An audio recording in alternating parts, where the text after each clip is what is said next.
Padre nuestro que estás en el cielo, santificado sea tu nombre. Venga a nosotros tu reino. Hágase tu voluntad en la tierra como en el cielo. Danos hoy nuestro pan de cada día. Perdona nuestras ofensas, como también nosotros perdonamos a los que nos ofenden. No nos dejes caer en la tentación y líbranos del mal. Amén. Invocando a Dios nuestro Padre, nos ponemos en su presencia para hacer este rato de oración, considerando el Evangelio de San Marcos, el capítulo 1, versículos 29 a 45, donde después de haber entrado en la sinagoga de Cafarnaún, Jesús se retira a casa de Simón Pedro, donde se puede decir que sería recibido como en casa propia. Y en este breve pasaje, sin embargo rico de tantos elementos, nos encontramos como el paradigma de un día de Jesús en esa misión por Galilea. Aparentemente es un relato de curaciones. Vamos a leerlo. En cuanto salieron de la sinagoga de Cafarnaún, fueron a la casa de Simón y de Andrés con Santiago y Juan. Recordemos que eran los primeros discípulos, acaban de ser llamados en el mar de Galilea. Jesús lleva, se puede decir, a la casa de sus primeros discípulos, Andrés y Simón Pedro, los dos hermanos Santiago y Juan. Con este grupo lo encontraremos siempre, por así decir, los elegidos de la primera hora, los discípulos amados, los predilectos.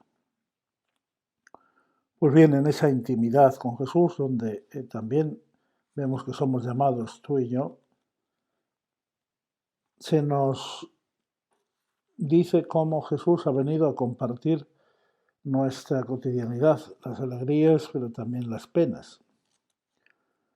La suegra de Simón, dice el evangelista, estaba acostada con fiebre y enseguida le hablaron de ella. Se acercó, la tomó de la mano y la levantó. Le desapareció la fiebre y ella se puso a servirles. Aparentemente es un acontecimiento pues banal, pero si lo meditamos despacio, además de sacar la conclusión que Simón estaba casado y por lo tanto lo lógico es que fuera su mujer más joven la que se ocupara de los huéspedes. Sin embargo, no es una visita puramente de cortesía. Jesús, que es invitado como uno de la casa, como un hermano mayor, es puesto al corriente por los de la casa, no está de visita, es puesto al corriente de las penas, de los agobios que en ese momento pues sacuden a la familia. Hoy estamos acostumbrados a tratar las enfermedades con medicinas, pero hace 2000 años, pues estar una persona anciana con fiebre, pues podía suponer una tragedia, ya que solo los ricos, pues tenían medios para acceder a los médicos, que además estaban pues muy poco desarrollada la medicina y desde luego también fuera de los remedios caseros pues no tenían acceso a las medicinas. Por eso es tan importante la actividad de Jesús curando, porque significa un abrir a todos las puertas de la salud. La salud, sabemos por otros milagros, que es siempre integral del alma y del cuerpo. Pero quería fijarme en un detalle que parece, al parecer, anodino, pero pienso que es de gran importancia.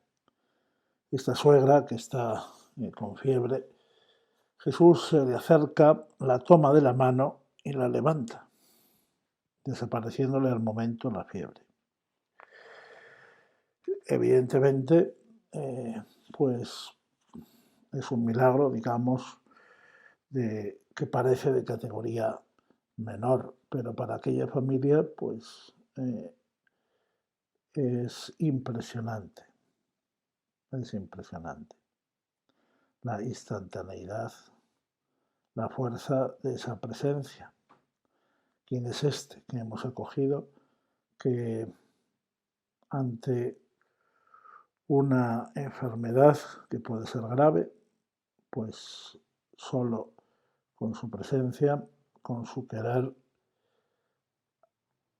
la levantó y desapareció la fiebre?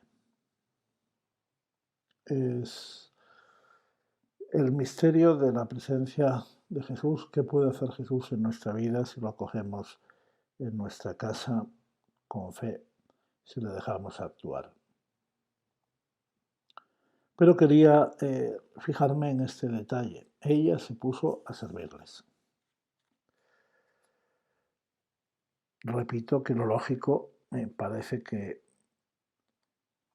una enferma pues se queda convaleciente. Además, en aquella casa, pues probable que si vivía la mujer de Simón, pues fuera ella con las otras mujeres jóvenes de la casa, las hermanas de Simón, las que se preocupara de atender a los huéspedes. El evangelista nos quiere decir dos cosas, a mi modo de ver. Primero, que la curación es radical, no es simplemente pues, como el efecto de una pastilla, sino que hay una sanación completa. Y por eso esta mujer le vuelven las fuerzas completamente y es capaz, por eso, de servir. Pero además hay otro aspecto. Ella se puso a servirles. Nadie se lo ha pedido. No era su obligación. Había quizá otras más aptas y dispuestas a hacerlo. Pero es lógico que quien ha recibido un beneficio tan grande de parte de Dios, pues quiera corresponder a ese beneficio. Lo decimos en el refrán, amor con amor se paga. Pero ¿cuánto nos cuesta verdaderamente entender la lógica del Evangelio? Porque nos gustan las leyes, las normas, los derechos, los deberes. Y aquí vemos con sencillez que es mucho más fácil y al mismo tiempo más difícil. Es aceptar la presencia de un Dios que se hace cercano, vecino nuestro, hermano nuestro, quiere ser de nuestra casa, quiere alojarse en ella para pertenecer a ella, de tal manera que nos demos cuenta nosotros que pertenecemos a la suya, podamos vivir nosotros siempre en su casa. Y viene a curar nuestras enfermedades. Lo vamos a ver a continuación. Y lo lógico es que a ese inmenso amor y a esa inmensa gratuidad de Dios, pues correspondamos nosotros con el amor y con el servicio. No está de moda el servicio. Parece incluso hoy que se valoran los trabajos por el salario que se devenga, por la importancia social que tienen, por los aplausos que se pueda recabar. Y sin embargo, qué importante es el servicio. De tal manera que nos encontraremos con esa declaración de Jesús a sus discípulos cuando cerca de la pasión les hable de la cruz, donde frente al deseo de los hombres que buscan mandar, les diga que el Hijo del Hombre, el Mesías, no ha venido a ser servido, sino a servir y dar su vida en rescate por muchos.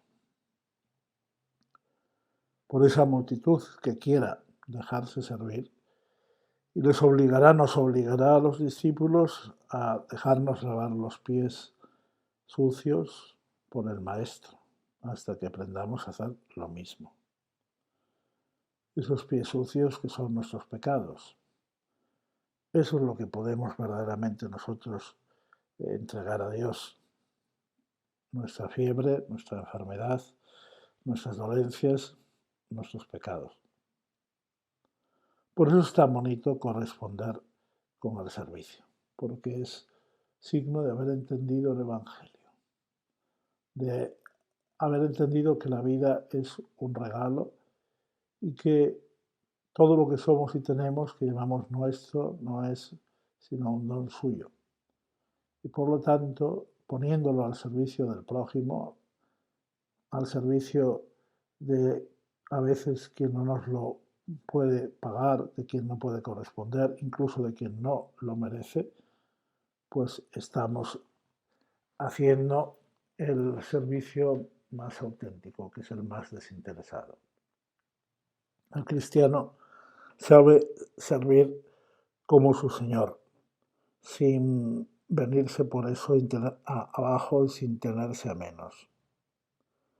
Sabe que está siguiendo a un Señor crucificado, a un Señor que se ha llamado servidor de todos, se ha llamado diácono.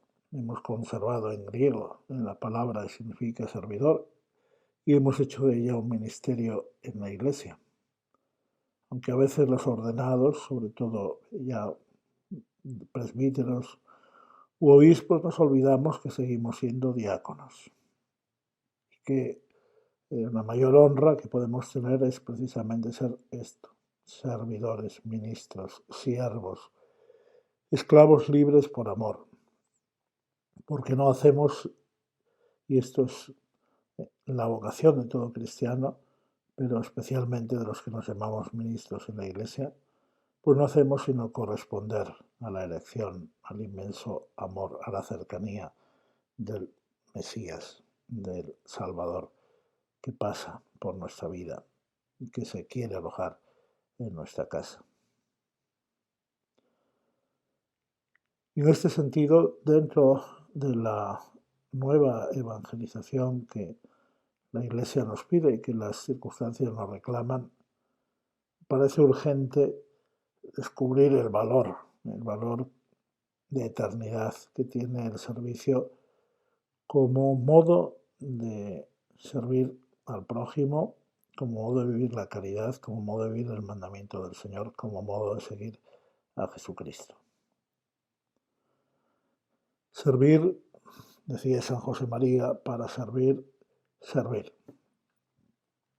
Servir, pues no es una actitud, es muy fácil tener una actitud de servicio, pero que no corresponde a la disposición en real del corazón.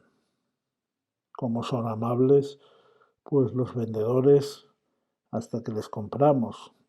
Como son amables, pues todos los publicistas, como tratan pues de aparentar servicio.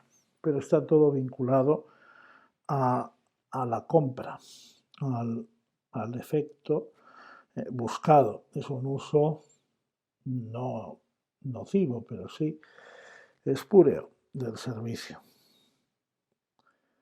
La actitud profunda del servidor, quien no lo hace por miedo o por cálculo, sino por amor, por corresponder a un amor recibido, pues esa actitud profunda del servidor, de quien se goza en el servicio, de quien ama servir, es la actitud que el Hijo nos enseña en el Evangelio y que de alguna manera le constituye como hijo, buscar la gloria del Padre, obedecer la voluntad del Padre. Estar dispuesto a decir, aquí estoy para hacer tu voluntad. Pues el servicio no solo como actitud, sino como modo de ser, como gozo en la vida, como trabajo, como estructura del modo de trabajar de un cristiano, de un seguidor de Jesucristo, nos tiene que llevar, en primer lugar, a considerar nuestro modo de servir en el trabajo profesional. Hay modos aparentemente más agradecidos de servir. Podemos dedicarnos pues, a atender necesidades lejanas, a atender casos graves, a hacer pues, servicios aparatosos, extraordinarios. Y no está mal que si podemos lo hagamos.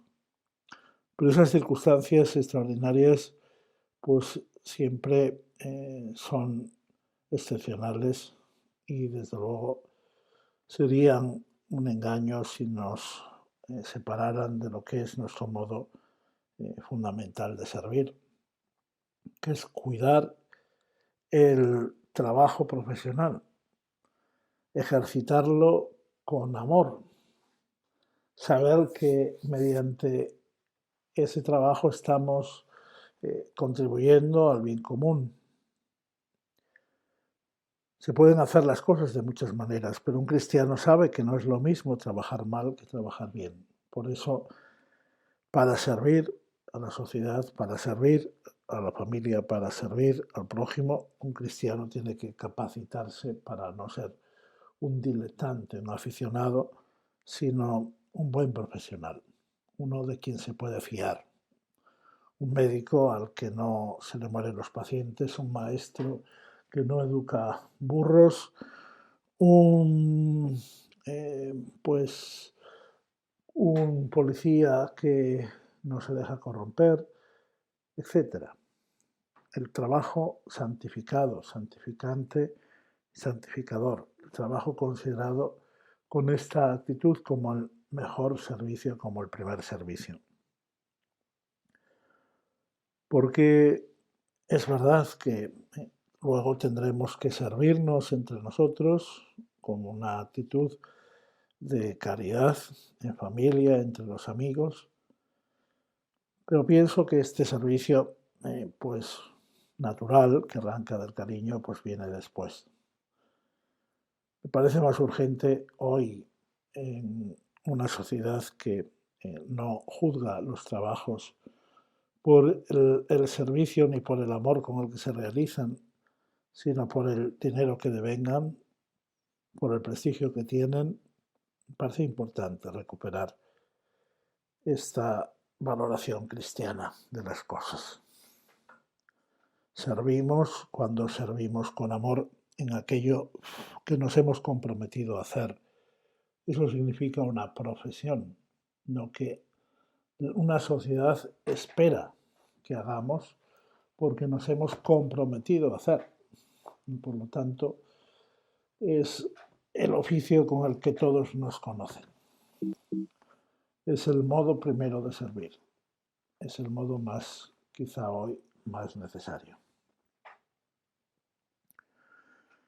Un segundo elemento del servicio es atender a aquellas personas en la vida de familia y en la amistad que quizá pues nadie atendería. Los más débiles, los ancianos, los que nos resultan menos simpáticos, los que menos nos van a agradecer.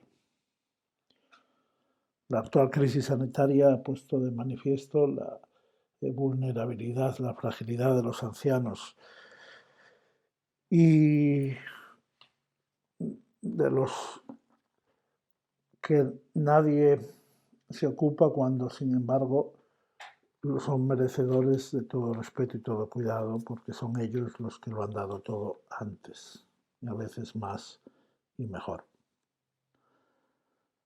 Los hijos tenemos con los padres, los nietos con los abuelos una obligación de justicia, no de caridad. No solo de caridad. Ojalá recuperáramos la alegría en el servicio y nos disputáramos en cada familia el atender a los abuelos y no faltara nunca en nuestras casas la mejor habitación y el primer puesto en la mesa para el anciano padre o la anciana madre, para el abuelo o la abuela que lo han dado todo. Pero seguimos adelante en el texto. Al atardecer, cuando se había puesto el sol, comenzaron a llevarle a todos los enfermos y a los endemoniados, y toda la ciudad se agolpaba en la puerta, y curó a muchos que padecían diversas enfermedades, y expulsó a muchos demonios y no les permitía hablar porque sabían quién era. Aquí tenemos cómo esa fuerza y ese secreto que parece reducido en la casa de Simón se amplía a todo el pueblo. Cuando hacemos las cosas bien, el bien es enormemente difusivo, no necesita propaganda, no necesita publicidad. Y ese agolparse de los enfermos y de los endemoniados, y esta vinculación entre la enfermedad física y la enfermedad del corazón, el demonio que no permite hablar con Jesús, que no permite hablar con Dios. También la crisis sanitaria nos ha descubierto la soledad del corazón, nos ha descubierto nuestras fragilidades y nuestros egoísmos interiores. Vamos a ver cómo Jesús es capaz de curar y de expulsar, de curar las enfermedades, de expulsar los demonios, precisamente porque encuentra el secreto de Jesús, encuentra su fuerza en la oración. Nos lo dice a continuación San Marcos. De madrugada, si al atardecer hace Jesús este ministerio de curación de los enfermos del alma y del cuerpo, de madrugada, todavía muy oscuro, se levantó, salió y se fue a un lugar solitario y allí hacía oración. Ese es el secreto de Jesús, este es su día, atender a los que le buscan, pero encontrar tiempo para estar con su Padre Dios. Encontrar tiempo para lo que es verdaderamente el amor que le ha engendrado, el amor de su vida. Una oración de Jesús en descampado, en solitario, todavía oscuro. ¿Cuánto nos cuesta a nosotros sacar un rato de oración, sacar un rato para Dios? Nos parece a veces como si le hiciéramos un favor a Dios cuando somos nosotros los necesitados, cuando somos nosotros los enfermos, cuando somos nosotros los ignorantes, que necesitamos un maestro y un médico, cuando nos perdemos ese rato de intimidad con Dios que debiera ser, pues, lo más importante que hacemos cada día. Salió a buscarle Simón y los que estaban con él, y cuando lo encontraron le dijeron, todos te buscan. Y les dijo, vámonos a otra parte, a las aldeas vecinas, para que predique también allí, porque para esto he venido. Y pasó por toda Galilea predicando en sus sinagogas y expulsando a los demonios. Otro contrasentido. Todos le buscan y Jesús se escapa. ¿Qué es lo que busca Jesús cuando evita precisamente el aplauso de la multitud? Para esto he venido,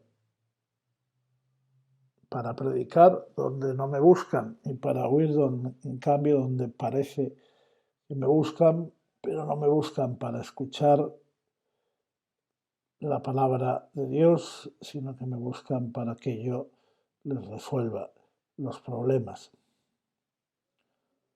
También los cristianos podemos encontrarnos con esta actitud de buscar un Dios que haga nuestra voluntad en lugar de aprender a que Dios quiere que hagamos nosotros la suya, porque sabe Él más y mejor lo que nos conviene. No porque quiera darse el puesto, sino porque Él conoce mejor que nosotros lo que nos conviene, porque solo Él sabe en definitiva lo que nos conviene. Y seguimos con nuestro texto, seguimos con nuestra oración. Vino hacia él un leproso que rogándole de rodillas le decía, si quieres puedes limpiarme. Y compadecido extendió la mano, le tocó y le dijo, quiero, queda limpio. Y al instante desapareció de él la lepra, quedó limpio.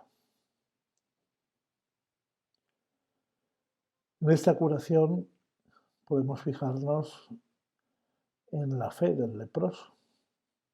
Lo lógico es que se hubiera acercado pidiéndole limosna, pidiéndole un poco de comida o una ayuda. Pero si quieres puedes limpiarme. Ese es el secreto de la curación, la fe en Jesús, la fe que tiene este leproso anónimo que cree a Jesús capaz de curarle, de curar una enfermedad que entonces era incurable.